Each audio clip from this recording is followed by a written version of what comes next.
जहाँफल आज वर्षा सांगक पवन बेग अधिक अनुभव हो से आज जगतसिंहपुर और पुरी में प्रबल अति प्रबल वर्षा नहीं रेड अलर्ट जारी रही। एपरिक जगतसिंहपुर और पुरी में 200 मिलीमीटर अधिक वर्षा नहीं अलर्ट कर 14टी जिला कलाहांडी बलांगीर कंधमाल कटक गजपति गंजाम नयागढ़ खोर्धा ढेंकानाल जाजपुर केन्द्रापड़ा भद्रक बालेश्वर और मयूरभंज को आज ऑरेंज अलर्ट दि जाएगी।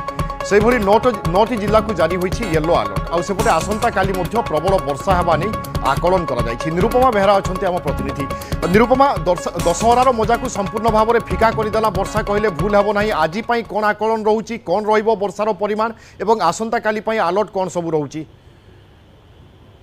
हाँ देखो विभू जदि आम कहता जो भाव में वर्षा लगी रही गत काली राति आम जब देखा प्रबल वर्षा एवं जदि कहता प्रबल वर्षा को नहीं आज अलर्ट दि जाए। विशेषकर आम कहवा उत्तर उपकूल सांग को दक्षिण ओडिशा प्रबल वर्षा हम एवं आज जिते गभीर अवपात रूप नेब गभीर अवपात रूप नहीं विशेषकर आम कहवा गोपालपुर और पारादीप मझे उपकूल को अतिक्रम कर संभावना रही। तेणु पुरी जगतसिंहपुर में प्रबल अति प्रबल वर्षा सांग को उत्तर उपकूल 14 जिले में भारी वर्षा करार संभावना को नहीं ऑरेंज अलर्ट जारी करिपाग विज्ञान केन्द्र। यह सहित दक्षिण ओडिशा रे किछिटा वर्षा रहिबो बा प्रबल वर्षा देखा मिलिबो।